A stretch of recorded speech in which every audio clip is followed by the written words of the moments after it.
Hello, this is our assignment 2 presentation for EDF3211. I'm Kristen Nicol. I'm Han. I'm Ling Ling. I'm Qingling. Hi. First of all, I will introduce the classroom context part and WILD's needs for the whole class and individual needs for the others. And first of all, assume the class is made up with a group of Year 2 students with the following features: 25 students in total in the similar age around 8 years old, 60% male and 40% female. There are few girls and boys from Asian countries regard English as their second language, which means their family migrate to Australia within 5 years and they speak another language at their house. And 13% of students came from India, Vietnamese, Chinese backgrounds, but they are all Australian born and their parents could speak English as well. A few students in this class has higher academic ability in English literacy. Their literacy level are above the standard requirement. There is one student is diagnosed with auditory processing disorder. He could not process what he hears in the same way with other kids because his ear and brain don't fully coordinate. Now let's consider the WILD needs for the whole class.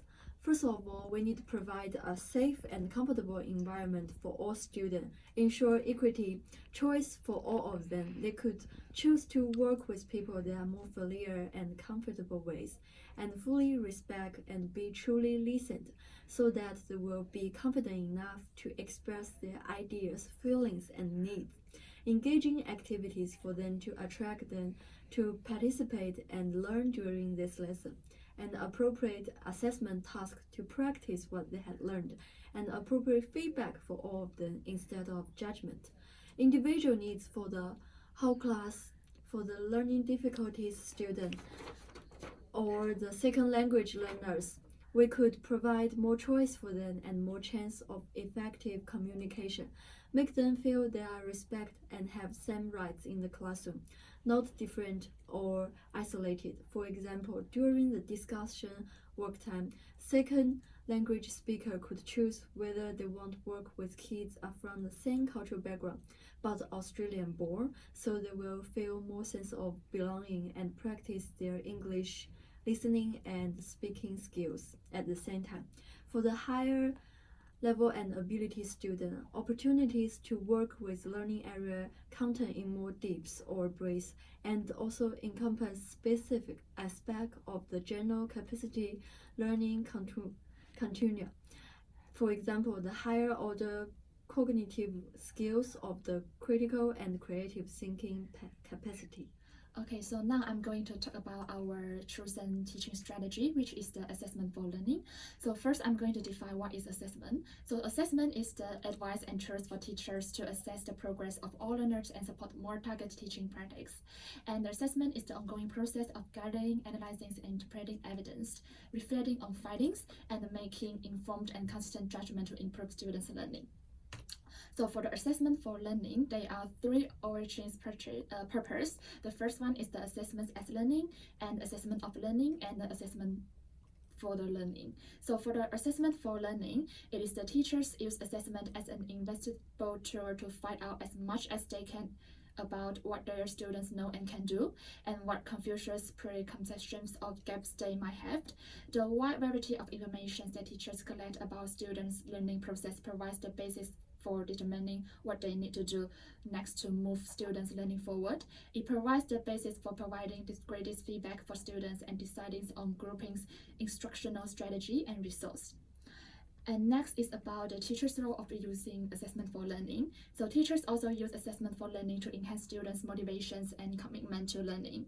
When teachers commit to learning as the focus of assessment, they change the classroom culture to one of student success.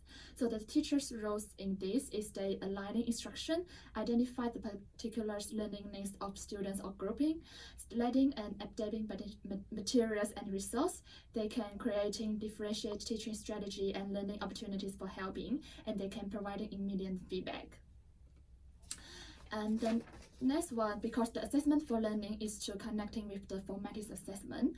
So to connecting formative assessment and students with disability, the promoting learning autonomy may be an especial important support for students with disabilities who have poor executive functioning. So Burger and Sindler stress that teachers create a classroom environment that supports learning autonomy when they set tasks that give students opportunities for planning, thinking, and learning over time, and managing their learning. So these opportunities promote students' metacognition, motivation, and strategy action. So some students with disability will need routines and structures to support such work, clear learning goals, feedback, and involvement in the assessment process. So these are exactly the qualities features in formative assessment. So the Schur's review of literature on feedback similarly finds that low-achieving students benefit from immediate feedback and feedback that provides scaffolding and support, focusing on the learning goal. So this supports and the self-regulation that engenders will help all students, including students with disability, move away from some of the unsuccessful routines they may have developed. For example, conceiving of tasks as following directions instead of making meaning and seeing schoolwork as a series of isolated assignments that requires mostly record and draw. So the next one is what kind of formative assessment look like in action with all students, including the disability in our class.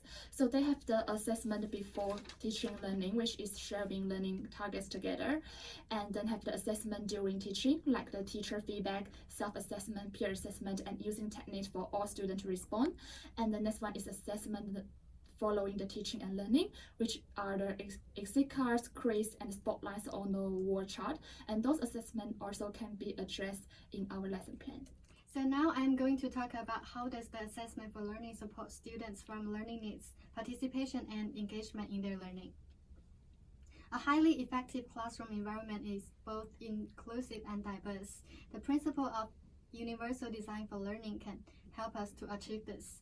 To bring the universe to the classroom, differentiated assessment is a good way.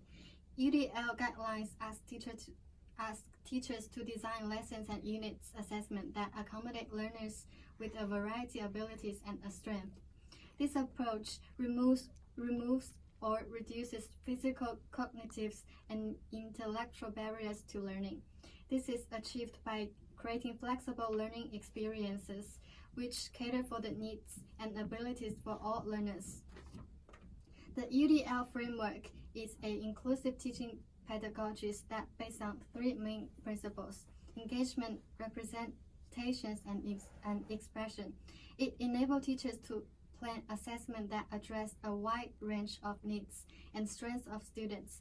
Inclusive design of assessments for learning supports students from different learning needs, participation, and engagement. To support students with special learning needs while assess them, this can be achieved by planning assessing activities and assessment tasks that are meaningful and valuable and give students an element of choice, rather than employing a single approach to assess students which require special learning needs. Secondly, this methodology provides students with multiple ways to engage with learning materials in class by offering students opportunity to interact with print, audio, digital, and visual materials and engage with other hands-on assessments. They are able to access materials in a way that best suits their learning style. For example, incoming students take a comprehensive diagnostic reading assessment that are giving the appropriate support from their learning needs, like summer enrichment, tutoring, or text-to-speech software.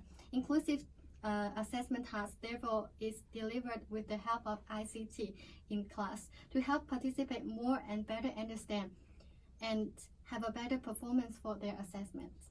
For engagement for students, here students are able to demonstrate what they know by choosing an assessment type that plays to their strengths. For example, a student may decide to show what they have learned by giving an oral presentation, writing an essay, or completing a group project. Next, for the efficiency and effectiveness of assessment for learning, including students with disability can support improvement in teaching practice that benefits for all students. Effectively including a student with a disability requires teachers and school administrators to develop capacities to support the individual strength and needs of every student, not just the students with disabilities.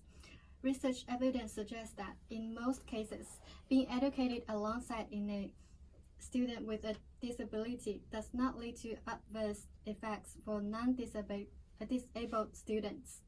On the contrary, some research indicates that non-disabled students who are educated in an inclusive classroom hold less prejudicial views and are more accepting of people who are different from themselves. Empirical research evidence states differentiated assessment in inclusive education is an effective teaching methodology for improving teaching process for students.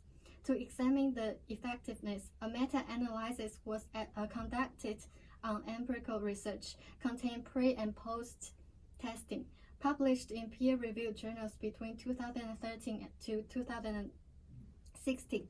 Results from this analysis suggest that the universal design of different assessment for its students is an effective teaching methodology for improving the learning process for all students.